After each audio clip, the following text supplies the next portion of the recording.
konti, papaalala ko lang po sa inyo na meron dalawang klase ng salvation. Di ba bro, pinasa ko sa iyo yung notes, yung dalawang klase ng salvation. Nabasa mo ba bro? Pinasa ko kanina. Salvation, kaya hindi mo pa nabasa. Ang ginagawa mo, Nakabase siya. naglalaro ka. Okay lang bro.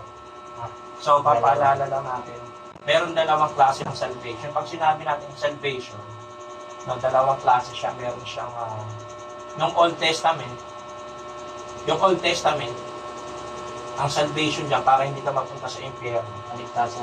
Ang kaligtasan dyan, para maligtas ka sa parusang impyerno.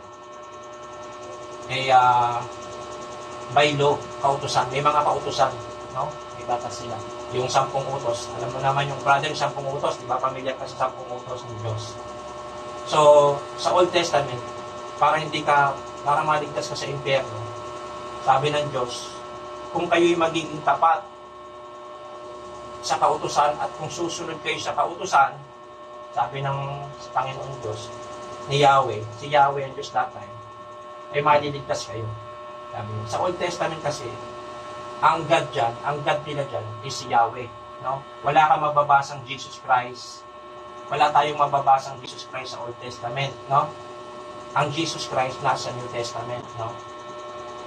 So, ang sabi dyan, kung susunod kayo sa kautusan, at kung kayo'y magiging tapat sa kautusan na ibibigay ko sa inyo, kayo'y maliligtas. Binigay yung 10 utos, pagdating sa Exodus 20, di ba? Binigay yung 10 utos, tsaka yung 700 dos. No? So, ang dami, nasa 700 dos. No? Pagdating naman sa New Testament, eto, tayo na yun, sakop na tayo ng New Testament. Ang pagsunod dyan, napakadali na lang. No? Ang utos, ginawang dalawa.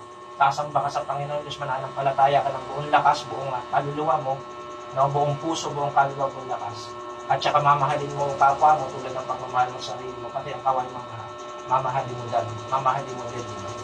Yun yung utos ngayon. Tsaka, yung ang sabi niya, yung manampalataya, kasabi sa John 3:16, pananampalataya na issue nito. Sa New Testament, sa atin ngayon, ang issue ng para maligtas tayo, hindi tayo mapunta sa impyerno. Mananampalataya tayo, no? So, in Jesus tayo mananampalataya, no? Pero alam mo ba Niel, brother, hanggang sa panahon ngayon, bagamat sinabi na ng Diyos mananampalataya ka lang kay Jesus para maligtas ka, marami pa rin taong ayaw sumampalataya kay Jesus, tulad ng Iglesia ni Cristo, mga Mormons, mga Seventh-day Adventists, no? Mga Saksi ni Jehovah, no? Ikaw nananampalataya ka kay Jesus, bro. Tinanggap mo ba, alam mo ba siya ba ang Diyos mo, tagapagligtas mo? Sa kanya ka lang, kapag nagpe-pray ka, sinasambit mo pangalan niya kay Jesus, in Jesus mighty name. Diba, ganun tayo manampalataya, bro, diba? Pag nananalangin tayo in Jesus mighty name, laging si Jesus, diba? Ganyan, kanina nag-pray si Nino. Tay? Ayun, si Papa? Oh, thank you, very good. So ako rin, si Jesus din ako. Pag nananampalataya ako, Jesus din, no? Sabi ko, Panginoon, bigyan mo ako ng kalakasan kagalingan. Ang mami ko, palakasin mo siya, Lord. Iligtas mo siya sa pagkakasakit. Tapos, bandang huli, in Jesus mighty name, laging in Jesus mighty name, Amen. Sumasampalataya sa si Jesus ay Diyos niya, tunay siyang Diyos at tagapagligtas. Kasi bang, prayer sila eh. Ha? Natuloy ko si Bang, natuloy ko. Bakit? Nag-ano sa memorize nila. Okay. Yung pray nila. Naalala ng Mm-hmm. Kasi katuloy ko yung nila eh. Yung school nila. Ay, yung sangalan ng Ama, ng Anak, Sila. ng Diyos. Oh, yes. Naniniwala tayo sa ngalan ng Ama. Maniniwala tayong may Ama. Yung Journey Church, naniniwala tayong may Ama, may Diyos Ama, may Diyos Anak, at may Diyos Espiritu Santo. Tawag natin doon triune God. O kaya Trinity. Trinity, no? Pero, bagamang ganun, meron pa rin mga taong hindi naniniwala. Bakit kaya meron pa rin hindi naniniwala kay Jesus, no? Alam ba natin na meron pa rin mga taong bagaman sa dami ng himala na ginawa ni Jesus, no? Nagpagaling siya ng may sakit, yung bulag nakakita, yung pinaalakad, no? Tapos ano pa, yung mga patay, binuhay niya. Si Lazaro, yung kaibigan niya namatay. Best friend niya si Lazaro, pero binuhay niya, no? Nakita nilang himala na ginawa ng Panginoon Diyos, no? Sa panahon ngayon, di ba? No? bakit meron mga tao pa rin ayaw nilang maniwala kay Jesus kaya, no? Bakit kaya ganun sila, no? Tulad ng iglesia, no? Sabi ng iglesia ni Kristo, kailanman si Hesus Kristo ay hindi naging Panginoon. Ang sakit nun. Napakasakit nun para kay Jesus Christ. Sinabi ng iglesia ni Kristo na, brother, si Jesus, tao lang siya. Isa lang ang Diyos na pinaniniwalaan namin, sabi nila ngayon. So, with yung church natin, ini-encourage tayo na maniwala kay Jesus Christ, no? Sa pag-aaralan natin ngayon, no? Meron tayong mga term, i-share ko lang sa inyo, brothers and sisters, mga kapatid, no? Okay. I-share ko lang, no? Kasi madalas natin naririnig yung salitang Israelita, no? Yung Israelita. Ano po ba yung Israelita? Brother, pag narinig mo yung salitang Israelita, bro, anong pumapasok sa isip mo? Ang lahat ba ng tao nakatira sa Israel? Kunyari, ito yung mapa ng Israel. Ito Israel, mapa ng Israel, no? Lahat ba na nakatira sa Israel ay Israelita? Ay, ito na lang, bro, mas madali. Lahat ba ng taong nakatira sa Pilipinas ay Pilipino? Hindi, di ba? Kasi may mga nakatira diyan, mga nakatira sa Pilipinas. Chinese. Mga Chinese, di ba? Nasa Chinatown, very good, di ba? May Chinatown tayo. So yung sa Israel naman tayo, di pa tayo sa Israel. Ang lahat ba na nakatira sa Israel ay tatawagin ng Israelita? Brothers and sisters, kapatid, pag sinabi natin Israelita, ang tinutukoy dito, si Abraham, sino mga anak ni Abraham? Si Isaac, at saka si Jacob. Brothers and sisters, kapag sinabi ng Israelita, ang tinutukoy dyan, Bible. Ginagamit niya, usually, ginagamit yung salitang Israelita sa church, no? Sa church ang ginagamit. Pag narinig mo, ay, ang mga Israelita ay pinalaya ni Moses, no? So, tinutukoy doon, Bible, mga taong sila Abraham, nanggaling kay Abraham, kay Lahi nila. yun, nanggaling sa lahi Yung ni mga Abraham. bayang hinirang o pinili ng Diyos. Pinili, hinirang. Yung iniligtas ng Diyos. Oo. Mula sa pagkaalipin sa Egypto. Oo. Kilala mo si Gal Gadot? Si Wonder Woman? Diba, kilala mo siya? Kilala ko rin siya, no? Si Wonder Woman, kapatid, ay pinanganak sa Israel. Sa Israel siya pinanganak. Pero hindi siya Israelitas, brother. Ang tawag niyo, pag ganun, bro, pag ang tao pinanganak sa Israel, ang tawag sa kanya, Israeli. Sabi mga Israeli, bro. Israeli. Oo. So, hindi siya, Bakit? Bakit Israel? Israeli, yan ang pag may passport, kasi sinilang siya sa Israel. Okay. Si Gal Gadot, no? So, hindi siya Israelita. Hindi siya siya. hindi siya Israelita, bro. Siya tawag sa kanya, Israeli. No? Si Gal Gadot, si Wonder Woman. Pinanganak yun sa Israel. Pero hindi siya Israelitas. Hindi siya kamag-anak ni Abraham. Hindi siya kamag-anak ni... Sa lahi. hindi siya galing sa lahi ni Abraham. Kasi matagal na tong Bible na to, di ba? Si Gal Gadot, ngayon lang siya pinanganak, di ba? So, Israeli siya. So, kapag may passport, kunyari ako, may passport ako, pupunta ako sa Israel. Ano tatawag sa akin? Kunyari may passport ako, papuntang Israel. Sasaloob na ako ng Israel, may passport ako Israel. Ang tawag sa akin, hindi Israelita. Kung mo ang tatawag, ang Israelita lang, si Abraham, tsaka yun yung sinabi ng papa mo, lahi ni Abraham. So, yun pa. Ano tatalakayin natin ngayon, bro? Ano ba? Yung repentance, bro. Repentance. Masahin mo na yung una, bro.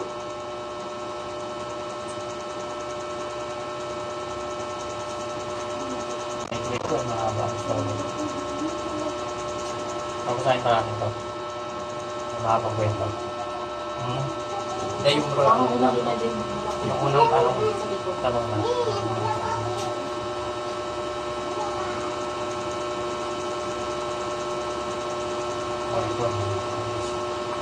Outstanding repentance.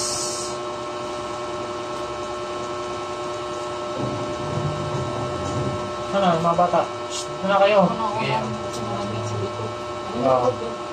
Lamig dito, no? Tayo sa understanding repentance. Ang pagkaunawa sa pagsisisi at sa pagpapatawad. So may question dito. Sabi dito, unang tanong, makinig kayo, unang tanong. May premyo to. Corona. Unang tanong, Kaya ba nating magbago? Ito, sagot. Kaya ba nating magbago, Di? Hindi, kaya magbago. Ikaw.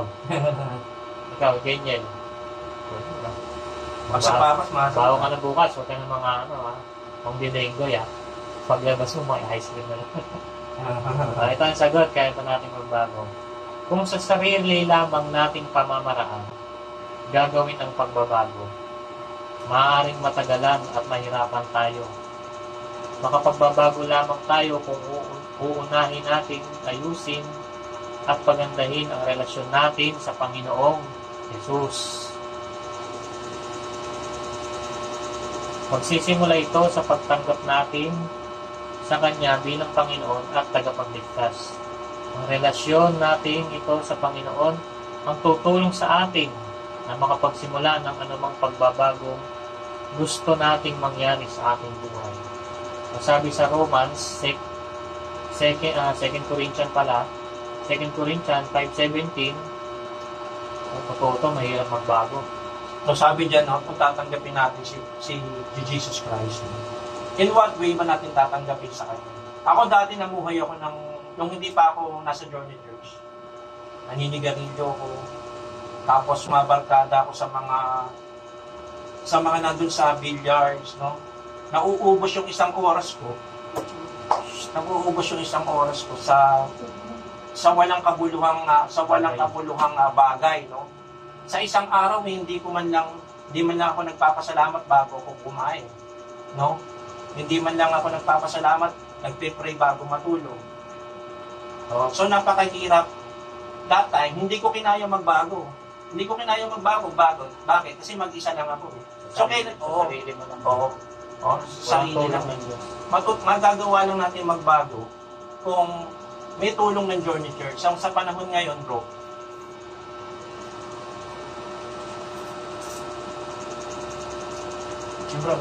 sige bro.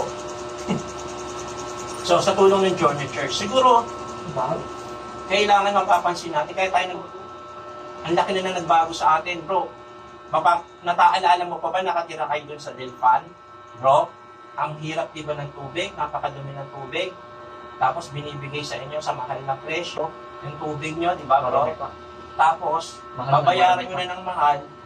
Tapos, bro, ang madumi pa, di ba bro? Tapos, di ba bro, yung amoy, di ba yung amoy? Tapos napakaliit ng bahay nyo, di ba bro? No? So, sana napansin mo ba bro? Aware ka ba bro na nagbago na yung buhay mo? Na binigyan ka ng blessing ni Jesus? Di ba? Nagbago bro? Nagbago ba? Hindi. Nagbago bro, no? So makapagbabago lang tayo kung may tulong ng Panginoon Diyos. No? Ang nagbibigay sa atin ng access sa Panginoon Diyos sa tulong ng Journey Church, bro. No? No, huwag natin sabihin sa Journey Church. Sasabihin ng Journey Church, bro, hindi kami tumulong sa inyo. Bro, ang tumulong sa inyo, Panginoon Diyos. Although alam natin talagang tinulungan tayo ng Journey Church. Diba? Tama ba, kapatid? Diba? Pag sinabi natin, Journey Church, maraming salamat po. At kami nagbago ang aming pamumuhay. Dati kami tiga-Delpan. Ang tubig namin madumi. Ang sasagot sa iyo ng Journey Church, ni Pastor Martin, brother, hindi kami ang nagbago. Ang nagbago sa iyo, sa buhay nyo, ay ang Panginoon Diyos. Kasi yun ang ating doktrina, diba? Ang papuri ay lagi nasa Diyos. Pero alam naman natin talaga na malaking tinulong ng Journey Church. Ngayon nga lang, ayaw nilang sabihin na na tumulong sa atin. So, yung tama yung sabi dyan, no? Hindi tayo magbabago, no? Hindi magbabago buhay natin, bro, kung hindi tayo nakakilala, no? Yan ang kabuti ang Diyos sa atin, no? Sige, bro, susunod yun. Mahirap magbago. Ikaw, bro. Mahirap magbago, bro, di ba? Di ba? Ako, lasinggero ako dati. Kilala niyo ba akong sino ako? Parehas tayo, bro. Lasinggero din. Alam mo, nagpipray ako noon. Sabi ko, Lord, gusto ko nang magbago. Pero hindi ako nagbabago. Alam niyo kung bakit? Dahil hindi ko sinusuko ang buhay ko sa Diyos. Pero ngayon, mayroon bang pagbabago? Malaking pagbabago. Amen. Meron po. Bakit? Sa tingin niyo kung bakit? Meron. Ikaw, bakit? Sa biyaya ng Diyos, bro. Balik ka na sa Kanya. Yes. Sa Kanya. Amen. Oh Lord. Umiinom pa ba si Papa ng alak? Oh, Yes. Bakit? Lagi ka may iniiwan yan. sa bahay. Iniwan ko yung tatay. Parang Parehas ako. mali yata yung ano ko, naulupit ko. Parehas ako ngayon. di ba? Nainom siya. Malayo na ako sa asawa ko ngayon. Priority niya ng barkada. Oo. Gaya ko. So, hindi kaya ng taong magbago unless a man be born again. Oo. Tama nung naging born again siya. Ano sabi sa ano? Susunod So, hindi nga kaya ng tao magbago sa kanyang sarili maliban na humingi siya ng tulong sa Panginoon. Paano ka magkakaroon ng relasyon sa Diyos? Isuko mo ang buhay mo sa Panginoon, tanggapin mo siya bilang Panginoon at tagapagligtas ng iyong buhay. Amen. Nang sa gayon, yung dati mong pagkatao ay mapalitan ng lumang pagkatao. Kasi lahat ng tumanggap kay Kristo, sabi sa 2 Corinthians 5:17, dahil ang sino mang nakaisa na kay Kristo, nakiisa na kay Kristo ay isa ng bagong nilikha o bagong nilalang. Ang lumang bagay ay lumipas na o ang dati niyang pagkatao wala na, masdan ninyo, ang lahat ay nagiging bago. So sa biyaya ng Panginoon, ang isang taong hindi kayang magbago ng kanyang buhay, kung meron siyang, kung humingi siya ng tulong sa Panginoon, ang Diyos ay sagana sa biyaya. At sa kanya, ang imposible sa tao, sa kanya, posible lahat. Kaya kung hindi natin kayang magbago sa sarili natin pamamaraan, kaya tayong baguhin ng Diyos. Isuko lang natin ang buhay ng Diyos. Ang pakadali lang na Kaya bang magbago ng tao sa sarili niya? Masasabi ko pa lang, hindi. Maliban humingi siya ng tulong sa Diyos, di ba? Di ba? Tama ba? kailangan yung sinasabing paghingi ng tulong, kapatid, bro, kailangan nagbabasa ka ng Bible. Pag sinabi mong nananampalataya kailangan meron kang oras sa Bible, nagpe-pray ka. Ngayon, kung ikaw ang taong hindi man lang nagpe-pray habang kakain, matutulog, walang pagbabagong, wala siyang matatanggap na blessing. No? Mananatili siya ron sa delpan. Iinom siya ng maraming tubig. Mananalito siya delpan sa masikip na lugar. Walang mangyayaring pagbabago sa kanya. Bakit? Hindi siya naniwala, hindi niya tinanggap si Kristo. Pero kita mo ng papa mo, di ba? Hindi naman sa nagiging mayabang tayo, pero tumusunod tayo sa Diyos. Meron tayong Bible study, no? Nagpa-praise and worship kayo pag Sunday, nagtataas kayo ng kamay kung nagpupuri kayo, no? Kumakanta kayo ng praise and worship. That very, yung mga bagay na ganung maliit na bagay, napakalaking bagay sa Panginoon mo, sa Diyos Ama. No? Napakalaking bagay Kristo. Alam mo, hindi tayo nakikita, pero nakikita tayo ni Jesus, anak, no? Kaya naman, nagkaroon ng pagbabago. Nandito na kayo, maayos na buhay. Who knows, baka magbago pa to, no? Magdilang anghel sana. Di ba? Magkaroon ng sariling bahay. Magkaroon kayo ng sariling bahay. Yes. So, dahil nagbago ang tao, so siyempre, ang kasunod nun, may babaw namin yung babaguhin ng Diyos sa buhay ng isang tao. Dati nasa delpan tayo, ngayon wala tayo. May pagbabago ba? Meron, di ba, anak? Ang laki ng pagbabago. Kasi nga sa tulong. Hindi natin magagawa yun kung walang sa biyaya ng Diyos. Kaya nagawa natin. Ibig sabihin nun, sa biyaya ng Diyos, maging tapat tayo sa Bible, maging tapat tayo sa pagpe-pray, anak, maging tapat tayo sa Diyos sa every Sunday, maging tapat tayo, maging masigasig tayo, masipag tayo every Sunday, magpe-pray tayo lagi. Kasi kala mo hindi ka nakikita ng Diyos, nakikita tayo ng Diyos. Kung tapat ka sa Kanya, susunod ka sa Kanyang kautusan, eh, baka magkaroon tayo ng mas magandang bahay pa rin. Paging matupad yung pangarap ng mama mo na magkaroon ng sariling bahay. Kasi napakahirap mangupahan. Mahirap mangupahan. Ang nagtatrabaho lang, papa mo lang nagtatrabaho, di ba? Ikaw, ang tagal mo pa magtrabaho, matagal ka pang pakikinabangan. Elementary pa lang, no? High school pa lang. Lalo na si ganyan, ang tagal pang pakikinabangan. So, ibig sabihin niya, matagal pang So, ang papa mo lang ang inaasahan natin. So, kailangan talaga mas matinding prayer pa, anak. Ha? Mas matinding pagsunod pa sa Panginoon Diyos, matinding pag-atin ng journey, pag-pray, pag-Bible, anak. Kung kaya mo mag-Bible, anak. Pagising mo sa umaga, anak, payuhan kita. Kahit isang page lang, anak. Basahin mo lang, marunong ka naman magbasa. Diba, anak? Diba po? Marunong ka magbasa, diba? Kahit isang page lang, anak, basahin mo lang. Kahit hindi mo na masyadong i-internalize, hindi mo na masyadong unawain. Basahin mo lang. Ganyan. Nabay kasama rin ang lahat ng karwahe, tapos pagdating mo rito, dagat sa naabutan. Salamat, tapos mag-isara mo na lang. Panginoon, maraming salamat po. Lang na. Nakapagbasa ko ng salita mo. Malaking bagay kay Jesus yun, anak. Ako, anak, dati, Aminin ko sa'yo, tamad ako kasi dami nito, una ko. Di ba? Di ba? Di ba? Ang dami nito. Pero ang ginawa ko, nagsimula ako sa isang page na. At wiran ko sa sarili ko na hindi naman paramihan ito ng binabasa. No? Hindi naman sinabi ni Jesus, kailangan marami kang basahin. Di ba? Hindi naman gano'n eh. Hindi naman paramihan ito na. Basahin mo lang sa page na pagising mo. O kaya kung kailan ka mayroong oras, basahin mo lang sa page na. As pag sara mo na, pag isang page, sara mo po, Panginoon ko. Pinigyan mo ako ng pagkakataon mo masang salita mo. Malaking bagay kay Jesus yun. Hunos, baka bigyan tayo ng sariling bahay. Bakit kasi Pastor Marlon bigay ng ng Bible? Ito po yun, yung Ayan guide. na siya, Ito po, ito yun Ayan pala yun. Ito po yun. Buhay pa siya, yung mga papel na nabigay niya, yung nababasa. Nabigyan din po ako nun. Wala pa niya. Tapos doon ako nagsimula magbasa. Print niya. Si Pastor Marlon. Print niya, tapos Oo. pinamigay. Opo, nabigyan din Ayun niya yung siya. ginawang guide. Sa Opo. amin, wala. Tapos doon ako nagsimula bro. Ay sis, kapatid, doon ako nagsimula magbasa. Ay, sinunod mo yung Doon ako na-encourage ako. Yan pala yun. Balanse kasi yan eh. Ito po yun, binigay niya. New Testament tsaka Tsaka Old Testament, tama ba? So pagsasabay mo. Palista lahat to. Ngayon pa sa Ganun lang, okay ba? Mag-deal ba tayo sa isang page? Isang araw, isang page, kahit pag may oras kang kung may time ka lang, di ba? Yung nag-iisa ka, napansin mo nag-iisa ka, wala pa mama, wala pa pa. Kausapin mo Diyos, ito kausapin mo na, ha? Okay? Kahit isang page lang, isang araw. Hindi tayo rin, ha? Sabi ng guest, ang pag-isa na kay Kristo ay bago ng nilalang. Sabi sa Romans 8:12, 8:1 verse 12. 8:1, chapter 8, verse 1 to 2. Ngayon ngay wala ng hatol na parusa sa mga nakipag-isa na kay Kristo Jesus, sapagkat pinalaya na tayo sa kautusan ng Espiritu na nagbibigay ng buhay sa pamamagitan ni Kristo Jesus mula sa kautusan ng kasalanan at kamatayan. So, nung dumating si Jesus Christ, no? Ang utos na lang na magbasa, sumampalataya. Magbasa ng salita niya, sumampalataya sa Kanya na siya ang Diyos. Wala na, giniba na dati kasi nung Old Testament, wala pa si Jesus na.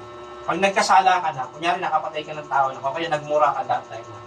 Kapag nagmura ka that time, babayaran mo ng malinis na tupa. No? Para mabura yung kasalanan mo, bibili ka ng mamahaling tupa, kakatayin nila yung tupa, susunugin nila yung taba, bibisikin nila yung mga dugo. Ganun katagal bago mabura yung kasalanan mo. Nung wala pa si Jesus noon. Ganon. Kaya sabi diyan, pinawalang bisa na ni Jesus yung kautusan. No? Ang utos na lang ni Jesus ngayon, mahalin mo si Jesus. Na paano mo mamahalin? Papakita mo, tapat ka. Hindi ka nandadaya. Hindi porket hindi ka nakikita ni Pastor Francis. Nag-aaral ka mabuti. Yan. Mag-aaral ng Sumusunod mabuti. ka sa magulang mo, naguhugas kang plato, hindi na kailangan sabihin. Yes. Hindi inuuna yung games. Sumusunod. Yes. Hindi yung pag nakatalikod yung magulang mo, aambahan mo, umaamba ka ba? Hindi pa ka ba, umaamba ka. At mga ganun ka kanina. Ganyan ka kanina. Ang lala ka lang. Pinel. Wala? Ito. Pangalawang Next bro. Paano magpatawad ang Diyos? Ang sagot, ang Biblia ang nagsasabi na ang katangian ng Diyos ay pag-ibig. Kinig kayo. Ang katangian ng Diyos ay pag-ibig, mahabagin at mapagpatawad. Okay, dun muna tayo. Hinto tayo ron. Kunyari sa pagpapatawad tayo, sa pagpapatawad. Kunyari nasa eskwelahan ka, no? Tapos sinabihan ka ng bakla. O na kayo, negro, bakla, pangit. Sinabihan ka gano'n. Ang sabi niya, pagpapatawad. Anong gagawin mo na? Ang sa utos ni Jesus Christ, magpatawad. Bakit pagpatawad na? Kasi pag hindi mo siya pinatawad, magsusuntukan kayo, di ba? Papupunta ka sa susuntukan kung pinatulan mo siya, tinawag ka negro. Di ba? Pag di mo siya pinatawad na, magpupunta kayo sa away, di ba? Pero ang totoo niya, magpatawad ka na, pero isumbong mo siya pag may bullying gano'n. Sa eskwela, pag may bullying na, magsusumbong ka sa teacher mo. Oo. Isang malaki. Oo. Tama yun. Yun ang tama, wag kang lalaban. Kasi utos nga dyan, magpatawad ka. No? Pero hindi porkit pinatawad mo siya, hindi mo na siya isusumbong. Ay, hindi sabihin ng papatawad. Pag mo mapapatulan, huwag tayo magsusuntukan. No? Kahit anong mangyari na, huwag ka makikipag-away, no? susumbong mo na, ipapaalam mo lagi sa teacher mo, kaya sa mga gwardiya. Ito po, tinawag po akong negro, gano'n. Para sa naman tayo negro na. Gano'n na ka, magpatawad ka, pero susumbong mo siya, huwag mong papalampas kasi baka kung ano gawin sa susunod, baka tawagin ka, hindi siya titigil ng pag-asar sa'yo. Wala naman, hindi siya sa'yo, salamat Panginoon. Kasi mabait naman siya, hindi naman siya yung tipong kaiinisan na, Mga klase niya. oo, yung mayabang. Kadalasan ang nakakainisan sa eskwela ng formang mayabang, no? Oo, may ganun. May ganun. Piling siga rin, maingay, kung nanggugulag siya, siya matahimik naman siya. Kaya hindi rin naman siya pagtitripan o pagkakaisa. Next bro. Tinatanggap niya ang lahat ng lumalapit at humahanap sa Kanya. Ang pagpapatawad ng Diyos ay may kasamang pagtuturo at pag-aayos sa buhay ng Kanyang mga anak. Pinadadama niya ang Kanyang pag-ibig at pinakalimutan ang lahat ng nagawang O pagkakasala. dyan muna tayo bro. Ang Diyos mapagpatawad, kinakalimutan niya. Pero kailangan na magiging tapat ka sa Diyos. No? Kung nagkasala ka niya, kunyari na makasalanan na, kunyari sapat. Kunyari, hindi ka nagbasag mo yung pinggan. Sabi ng Panginoon, ang Diyos ay mapagpatawad. No? Yung puso ng Panginoon, patatawarin ka. Pero magtatapat ka sa nakasalanan. Kasi halimbawa na, si Eva at Adan, nung kinain nila yung mansanas, nung tinawag sila ng Diyos, Adan, ba't mo kinain yung mansanas? Anong sinagot niya? Hindi niya inamin na sorry, hindi siya nag-sorry. Sorry po, Panginoon, kinain ko yung mansanas. Anong ginawa niya? Kasi po yung babae, natusan ako ng babaeng kumain ng mansanas, tsaka yung ahas. Ganun ang sinagot ni Adan. O huwag kang sasagot ng ganun sa papa mo, magiging tapat ka sa kasalanan mo, at ang Panginoon naman ay mapagpatawad, mapagpatawad ang Panginoon na Diyos siya ng hustisya at mapagpatawad siya. Okay? Yung sinasabi lang dyan, ang konteksto niyan, kapag nagkasala ka sa Panginoon Diyos, pray ka, Panginoon Diyos, nakapagmura po ako kanina sa square. Nakapagmura po kasi yung kaklase ko po kanina, tinatawag niya ako ng kung ano-anong pangalan. Kaya po, medyo nagalit ako, nangmura ko siya. Halimbawa lang, hindi ka naman gano'n. Magiging tapat ka lang, magpe-pray ka lang, hingin ka ng sorry sa Panginoon. Ang Diyos ay mapagpatawad. Next bro. So kapag tinuro sa inyo, yung kinain ni Eva, hindi ba sana siya? Oo nga pala, mansanas yung nasabi ko. Hindi, kasi karamihan sa eskwela. Sa square na.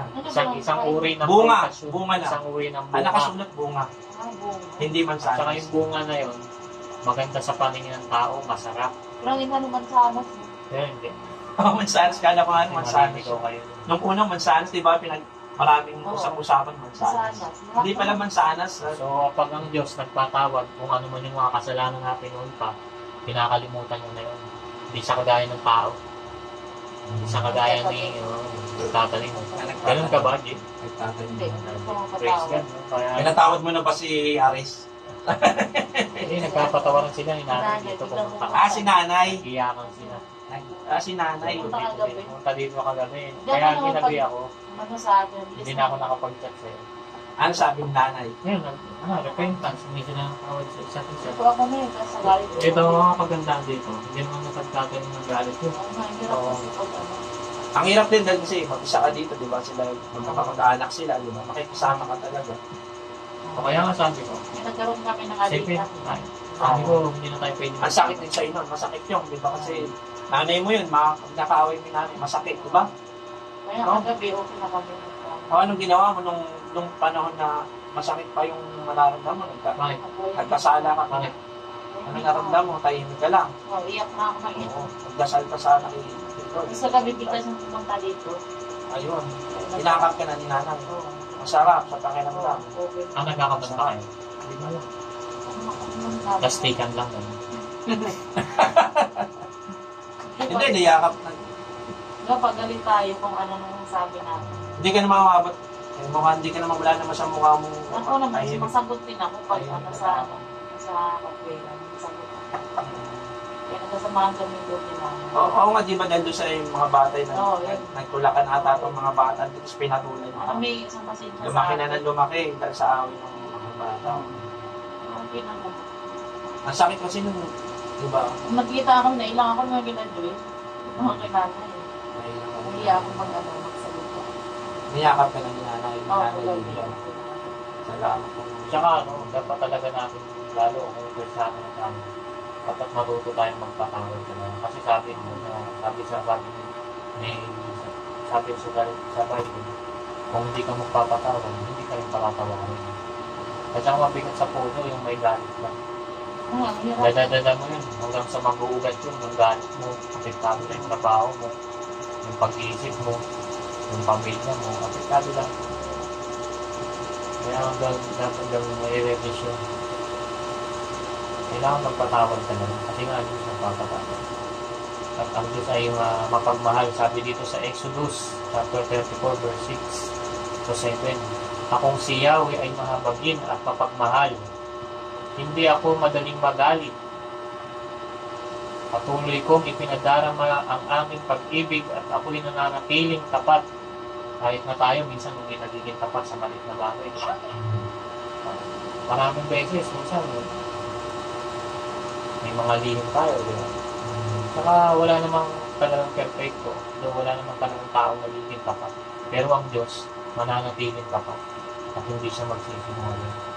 Ano man ang kalagayan natin, kahit di tayo naging tapat, ang Diyos ay tapat sa atin. Kasi ang sinasabi din na pagiging tapat ng Panginoon Diyos, meron siyang pangako sa sangkatauhan na ano ba yung pagiging tapat niya? Tinutukot niya, sabi ng Diyos niya, magiging tapat ako sa pangako ko sa inyo. Ano ba yung pangako ng Diyos sa atin? Ang pangako niya, sino man sumampalataya sa aking anak, na si Jesus, ay bibigyan ko ng buhay na walang hanggan. Ang bubuhay, bibigyan ko ng house and lot sa heaven o citizenship in heaven. Yun yung sinasabi niya na magiging tapat ang si Yahweh. Si Yahweh ay tapat sa kanyang pangako. So kung tayo rin naman, maging tapat din tayo kay Yahweh sa pagbabasa ng kanyang salita. Hindi porkit din, wala na tayo sa Brownie Church, nakatalikod tayo sa Brownie Church, hindi na tayo nagpipray, no? Hindi na tayo nagbabasa. Ganun lang, maging tapat tayo, nagpipray, nagbabasa. Pagkagising, pray. Bago kumain, pray. Bago matulog, magpray tayo. Nagpipray ka na? Oh yes. Pagkagising na, bago kumain, pray. Pray. Tapos bago matulog, pray ulit. Pray kay Jesus, 3 beses, at least. At magiging tapat din si Jesus sa iyo, di ba? Bibigyan ka niya ng maraming blessing. Tapos ko, bibigyan ka ni Jesus, no? No. Yes. Sabi lalo pag may hinihiling kayo kay Lord, pag alam ng Diyos na hindi makakasama sa inyo, Ay bibigyan. Tinutupad ko ang aking pangako. Maging sa libo-libo at patuloy kung pinatatawad ang kanilang kasamaan. Yun. Kasi ang tao ay masama na. Ang tao ay masama na pag isinila mo. Nagkakasala. Isipin mo, yung bata ba tinuruan magsinungaling? Diba hindi? Tinuruan mo magdamot? Tinuruan mo magdamot? Diba hindi? Yan ang nagdadamot. Diba? So, nature yun. Yung nature na magkakasala. Kasi ang tao ay masama na. Pinatawad na sa kanilang kasamaan, pagsuway at pagkakasala. Ngunit hindi ko pinapalampas ang kasalanan ng Ama at ang parusa ko ay hanggang sa 3 at 4 na sabi-sabi. Ganon din naman siya pag nagparusa, pag sumingin, pag nagkasala. Kasi ang pinaka magiging kasalanan mo lang kay Yahweh, G, ang pinaka magiging kasalanan lang natin kay Yahweh, alam mo kung ano? Yung tatalikod tayo sa Kanya, yun lang, G. Kasi may mga tao pa rin naniniwala sa Diyos. Ano mo ba yun? May mga taong antikristo pa rin ngayon. Yung classmate, yung kaibigan ko, nandala ko yung Bible ko mali. Saan galing? Sabi ko sa church, dali ko yung Bible. Kinuha yung Bible ko, inampas sa semento. Anong Lord, walang Lord, gano'n. Sabi niya gano'n, antikristo. May antikristo pa rin ngayon. No? So, magiging kasalanan lang natin kay Yahweh. Ang magiging kasalanan natin kay Yahweh na, yung pinakamabigat na hindi tayo mapapatawad ni Yahweh. Yung hindi ka maniniwala sa Kanya, yung mumurahin mo siya, yung walang Lord, walang Diyos. Yun lang ang pinakamagiging kasalanan. Walang Lord, walang Diyos, gano'n. Alam mo yung Hollywood, ewan ko na kung nabalitaan mo yung balita sa social media, yung nasunog yung Hollywood. May isang bahay na naiwan. Oo, may isang bahay na iwan, di ba? Christian yata yun, di ba? Oo, di ba? Grabing iyak niya. Christian, di ba? Ganun kabuti. Nasunog lahat sila, yung isang bahay nila sunog. Alam mo bakit sila naging kasalanan nila? Sinabi nila sa TV, may camera. Ano sabi nila, walang Diyos. Parang ganun, English eh. English, di ko na masyado maalala. Hinak nila, hinamak. Oh, hinamak nila ang Pinapahiya Diyos. nila yung pangalan. Sa pabiro, Anita, nagbigay siya ng joke. Kala niya nakakatawa na, wala kaming Diyos, parang ganun sinabi. Ano yun, sabi niya, Nagpapatawa siya. ano, hindi na bago sa kanya na yung parang yung city nila na yun, walang Diyos. Oo, parang ganun. Sanay na kami, walang Diyos, sabi ko. Pabiro, Anita. Yung host, Maraming Tama sunog na yun. nun. Di ba nasunog? Kasi isa lang nakaligtas siya, isa plus lang. yan. grabe no, isang block yung kwento na isang block. Patay ba lahat yun? Sunog yung lahat, isang block. Ang, Pero nagpapaka siya, yung bahay niya lang mismo hindi nasunog. di ba? I mean, ang ano dyan, ang pinakamatinding kasalanan lang na magagawa natin kay Yahweh, kung sabihin natin walang Diyos. Hindi ako naniniwala sa Diyos. Walang bigas, walang Diyos. Wag gano'n, di ba? Wag na gano'n. No? Huwag natin gagayahin yung nasunog sa Hollywood. Yun lang naman ang... Ang isa pa rin sa amin, sa Old Testament, yung matinding pagkakasala, yung pagsamba sa mga Diyos. Pagsamba sa Diyos, Sa yung mga... Ganun kami dati sa Katolik. Eh, ikaw, may, Oo, ako rin. may ano ka pa bang babalik sa amin? Wala, nasa mula nung sa Praise the Lord. Kasi tinanggap na natin praise the Lord. Ang simula ng mga... Nandun yung ano natin dun sa Katolik. Iba kasing aral sa kanila. Eh, hindi naman natin sila pwedeng ganun yung nabaglas kasi nga. Kung ano, mga ano kayo, hindi pwede naman. Dapat may puso pa rin. Makinig naman Ang nila. pagtatama yung pagpapaliwanag. Hindi naman yung tama yung sasabihan mo. Huwag natin sabi, mga demonyo kayo, sumasamba kayo sa Diyos Diyos, mga demonyo. Kasi hindi natin masasabing may pagmamahal tayo bilang Kristiyano kung gano'ng gagawin natin sa kanila. Hindi natin maiaakay sila sa pananampalataya. Pero again ha, huwag natin kakalimutan ang pinakamatinding kasalanan na magagawa ni Yahweh. Pumalikod tayo sa Kanya. Okay? Next bro. Number 3. Brother Eddie, Sige, ano kapatid ang tanong mo kapatid? may limitasyon ba ang pagpapatawad ng Diyos? Sagot sa Biblia. Kapatid na ako na lang sasagot. Sa Biblia, makikita na ang Panginoong Jesucristo ay nagturo ng walang sukat na pagpapatawad. Si Peter to. Papatawad sa isang taong nagkasala. Dito ay pinapakita ang katangian ng Diyos sa pagpapatawad sa tao nang walang sukat at walang hanggan. Okay, pause muna tayo. Narinig mo kapatid, ang pagpapatawad ng Diyos walang sukat, walang hangganan, di ba? Pero ang tanong ko kapatid sa'yo, Anita, bakit may mga tao nang nasa impyerno? Kung ang pagpapatawad ng Diyos walang hangganan, no? Walang sukat ang kanyang pagpapatawad, walang hangganan, walang tuldok. Bakit may tao sa impyerno? Bro, paningin mo. Sabi mo, ang Diyos hindi siya ang lahat pinapatawad ng Diyos. Ba't may mga tao sa impyerno? Totoo bang may tao sa impyerno? Di ba meron?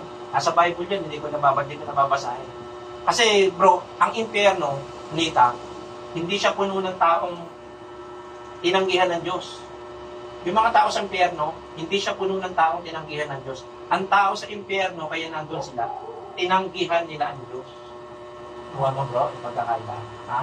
Kaya may tao sa impyerno, sila ang tumanggi sa Diyos. Pero ang Diyos, walang hangganan ang pagmamahal niya sa tao. Okay?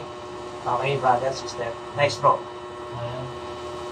Siya ay Diyos ng pag-ibig at punong-puno ng awa sa lahat ng lumalapit sa Kanya. Okay, di ba? Kita mo, punong-punong siya ng pag-ibig, awa. Kaya nga lang, kaya nagkakaroon ng tao sa impyerno. Sila ang tumalikod sa Diyos. Sinabi nila, walang Diyos. Siguro sa sobrang problema niya, Nita. Sobrang problema niya, kunyari, lagi siya nababasted ng mga boyfriend. Walang Diyos. Yung gano'n. Sobrang galit. Sobrang galit, no? Sobrang galit mo. Siguro, kunyari, no? Dati ganun si Joy. Si Joy, maputi yun, di ba? Kapatid niya maputi, tama ba? Sobrang Si galit. Joy, may itim yun. Matindi siya magalit. Oo, kaya na-stress siya. Kaya Oo. nagalit siya. Siguro, Anita, kung nag-away kayo ni nanay mo, kung yung panahon na yun, kung nagalit ka ng sobra, pinagtanim ka ng sobrang galit, kasi sinabi mo, walang, Ay, wala naman sinabi. baka nasa impyerno ako, pero, kaya huwag natin sabihin yun, ha? Again, sasabihin ko sa inyo, ang impyerno, puno yun ng taong tinanggihan nila ang Diyos. Pero ang Diyos, hindi tatanggi sa tao. Next bro. Okay. Ito, sabi doon, di ba, ang Diyos ay punong-puno ng awa at pag-ibig sa lahat ng lumalapit sa Hindi. Kanya. Hindi po. Kaya sabi Punong-puno sa ng awa. Matthew Awa at Chapter pag-ibig. 18, verse 21. Malamig po yun. Malamig po. Noon ay lumapit si Pedro at sinabi sa kanya, Opo. Panginoon, hanggang ilang ulit ko po bang patatawarin ang aking kapatid kapag siya'y nagkasala sa akin? So, sagot ni Jesus, hanggang Hanggang ikapitong po. hanggang pitong Ikapitong po. hanggang pitong ulit po ba? Hanggang Ito pitong po. sabi ni Jesus, hindi ko sinasabi sa iyo hanggang pitong ulit. Sa halip ay hanggang Ikapitong po. pitong po. Ikapitong po. So that's 7 times 70. Nasa 400 na 79, 400 plus yun. So pinapakita lang dyan, ay ibig sabihin niya, sabi ng Diyos, nagtanong yung tao sa kanya, Lord, hanggang ilang beses ba ako magpapatawad? Eto makulit tong kaibigan ko lagi akong binubuli. Hanggang ilang beses ko ba patatawarin ko? Hanggang 7 times ko ba patatawarin ko siya? Sumagot yung Diyos. Hindi anak, patawarin mo siya hanggang ikapitong-pitong po. So that's 70 times, 7 times 70, nasa 400 plus yun. Ang sinasabi lang ng Diyos diyan, kapatid, huwag ka maglagay ng limit sa pagpapatawad, no? No? Sabi niya, ang sinasabi lang ng Diyos, pag nagpapatawad ka, huwag mong lagyan ng limitasyon, huwag mong lagyan ng tuldok. Magpatawad ka na magpatawad at kayo patatawarin mo rin. No? Yan ang sinasabi ng Panginoon Diyos. Next bro. Sabi dito sa notes para maunawa natin. Tapos sige po. Pangkaraniwan na kasi sa kultura nila noong nung panahon nila ang magpatawad ng hanggang 7 beses lang Beses. sa isang taong paulit-ulit na nagkakasala sa kanila sa loob ng isang araw. Ang pitong na sinasabi ni Jesus ay 490 times. Wala naman sigurong taong kayang gumawa ng pagkakasala sa kanyang kapwa ng 490 times sa loob ng isang araw. Ang dami nun. Grabe na, hindi ka pakita ninyo. 400. Magkakasala ka ng 490. Isang araw, 490. Oh, sabi ng Diyos, Ang ibig sabihin lamang ng aral ng Panginoon ay huwag mo nating bilangin o sukatin. Ayan, natandaan yan. Ang pagpapatawag nating susukatin o bibilangin. Keyboard warriors, ang papatawad natin sa ating kapwa gaya ng ginagawa ng Diyos sa atin. Ha? lagi tayo tinuturuan ng Panginoon Diyos na magpatawad, no? Bakit? Bakit sa tingin mo? Kasi kapag hindi ka nagpatawad mauuwi kayo sa suntukan. Mauuwi kayo sa ang kapatid ko. Lagi na sinisira yung gamit ko, sira lahat ito, sira. Ayan, no? Butas sila. Daming gumawa nun. Oo, sinira niya yun. Hinayaan mo lang. Tapos isang beses, linggo yun, Anita. Sinabit ko yung damit kong Jesus Love, Anita, sa sampayan. Kasi linggo, Jesus Save. Kasi yun yung uniforme namin, Jesus Save. Tapos pumasok ko sa kwarto ko. Paglabas ko ng kwarto ko, asan yung sinampay kong Jesus Save? Sabi kong ganyan. Siya lang nang nandun. No? Kasi pagkakita ko, punong-puno ng regla, Anita yung ko, puro pula, punong-puno ng regla. Sabi ko, ba't nagkaganito to? Sabi, ba't nagkaganito to? Kasasampay ko nito, maayos to kanita. Sabi ko, ba't nagkaganito? Ang dumi-dumi, sabi ko. May mga dugo-dugo, sabi ko. Tapos nagmura siya, oo. May pula-pula siyang baho, regla. Sabi ko, tapos, ba't nagkaganito to? Ipapasok ako ng linggo ngayon. Ito uniform namin. Sa Johnny Church, papasok ako. Tapos nagmura. Tantano. Sabi ko, tapos lumapit ako. Paglapit ko, kakalmutin akong gano'n. Tinula ko yung mukha niya gano'n. Sumabog yung mukha ko, babae. Sinlaki mo, pero mas mataba. Tatlong Una. Oo. So, kakalmutin ako. Tinula ko yung mukha niya ngayon. Ang laking tae ko. Ang laking tae ko. Pagtulak ko sa mukha niya, Nita, sumabog yung uso. Sumabog yung uso. Baka nasa pok ng gano'n. Pumagitan yung nanay ko, tama na. Umiiyak ka. Papasok ako sa Johnny Church noon. Ang punto dito, na magpapatawad sabi ng Diyos, magpapatawad tayo. Kasi pag hindi tayo nagpatawad, mauuwi tayo sa ganun. Makikipagsuntukan ka, makikipagsabunatan ka. Huwag namang umabot sa ganun. Ang turo ng Christian, lagi magpapatawad. Next book. Nehemiah 9:31. Ngunit dahil sa iyong labis na kahabagan hindi mo na rin sila ganap na nilipod at linakwil. Ikaw ay mapagpatawad at mahabagin Diyos. Oo. Yan ang pangako ng Diyos ni... Alam mo yung malaking baha na? G, yung malaking baha. Nilipol niya lahat ng tao nun, manasama, mga suwail. Sino yun? Kinowe, Noe. Lahat ng suwail nun, nilipol. Sabi niya rito, hindi niya na muna nililipunin. Hindi ko na muli yung papatayin ng sangkatauhan. Hindi ko na itatakwil. Oo, hindi ko na itatakwil. Magpapatawad siya. Sabi ni Yahweh, magpapatawad na siya. Hindi niya nagagawin uli yung malaking baha. May video yung dati, yung maganda ba ngayon? Kaya yung may rainbow, di ba? Yung rainbow, simbolo yun nung promise ni Lord na hindi niya napapatay. Hindi na siya papatay ng sangkatauhan. Nung bata kami, nung malilit kami, pagtapos kumulan, lagi may rainbow.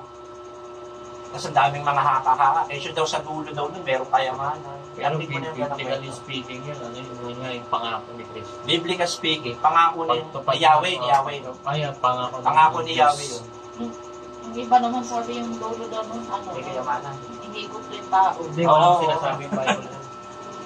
Iba-iba kwento ron sa rin. Hindi, walang sinasabing Bible.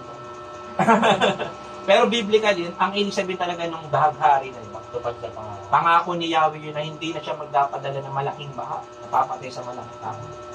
Eh, kung tayo ngayon makikita kayo, may tinutupad ng pangako ang sa buhay. Pangako ng Lord yun. Yun ang naaalala natin. Parang Next. tagal-tagal na rin yan, hindi nang makita yung Rainbow na wala na. Wala. Daniel, tanong. Paano ang tunay na pagsisisi sa kasalanan? Oh, ito ang sagot, Daniel. Na makinig ka, Daniel. Tatanungin kita mamaya. Ha? Oh. Paano ba ang tunay na pagsisisi sa kasalanan? Sabi dito sa sagot ni Pastor Marlon, ang tunay na pagsisisi sa kasalanan ay ang tanggapin at aminin sa iyong sarili ang nagawang pagkakamali. Hindi natatakot na tapusin at iwanan ang isang kasalanang nagawa. Hindi rin ito isang emosyon ng kalungkutan na nararamdaman. Ito ay isang buong pusong desisyon na ituwid ang anumang pagkakamaling nagawa sa buhay. Sabi lang dyan na amitin natin yung pagkakasala. At sinasabi lang dyan pag nagkasala tayo, brother, na kapatid, pag nagkasala tayo, mag-pray lang tayo, Panginoon, pasala, patawarin niyo ako. Huwag tayo magdadahilan, huwag tayo mag-aalala. Lord, kaya ko lang naman nagawa yun, Lord, sobra na siya. Huwag ganun. Amitin natin, Lord, nagkasala ako, nagalit ako. Muli ako nagalit. Turo mo sa amin, huwag na kami magagalit, magpatawad. Pero Panginoon, nagalit ko, patawarin ko. Patatawarin tayo ng Panginoon Diyos na magpe-pray din tayo ng gano'n. Huwag natin hayaang maipon, kumbaga sa labada, yung labada na ipon. Pag naipon yung labada, ang hirap na linisin. Di ba? Di ba? Sakit yung katawan mo. Kaya habang konti pa lang yung labada mo, yung kasalanan mo, konti pa lang. Labahan na natin yung konti nating marumi. Yung marumi natin kasalanan. Labahan na natin yung konti pa lang. Hingi tayo ng sorry again. Yun lang bro, yun lang. Next bro. Tsaka yun, totoo yun, masarap humingi ng tawad sa Panginoon lahat ng pagkakasala. Yes. Alam mo yan, di ba? Sumabay ako sa prayer mo, sa service. Doon ako na-born na dito. Oo. Wala akong sabi ko, pagod na ako, lumapit ako sa Panginoon. Sabi ng pastor, magawin ka mo ganyan. Sabi niya, lumapit ka na sa Panginoon, humingi mo ng tawad lahat ng kasalanan mo yun. Yun, ay surrender ko kay Jesus. Okay. Isang taon na, may Ako na isang taon na bro. sa radyo. Masaya na Masarap. bro. Masaya na bro. Oo, Masaya. bubunutan ka ng tinik. Sabi mo, lahat ng hindi ko kayang gawin, nagagawa ko. Dati hindi ko kayang tanggihan ng alak. Siyempre, bakit wala ka sa buhay ko. Ito minsan rin, yung mga, parang minsan may mga pandaraya, diablo, sa mga balik. Pero sa akin, sa puso ko, wala na.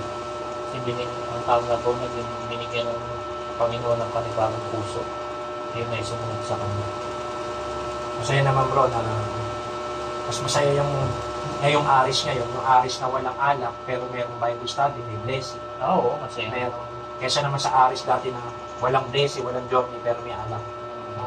Yun yung mas masaya na sa mas masaya ngayon yung may walang alak pero may journey church. oo. Saka mas napapalapit sa akin. Saka may oras na ako sa pamilya.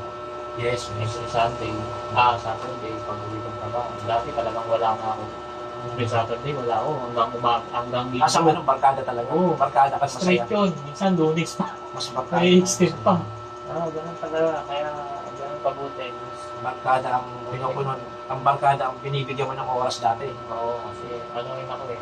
Baga, ano rin ako eh, people pleaser. Ayoko rin may masabi sila. Mahirap may maging people pleaser. Kami lang, wala siya. Masarap talaga sa sa pagitan ng dalawang taong nagmamahalan. Eh, merong isang John ni Church o merong isang Kristo. Merong Lord sa gitna. Pinapanalangin ko ng bago. Ang tagal din.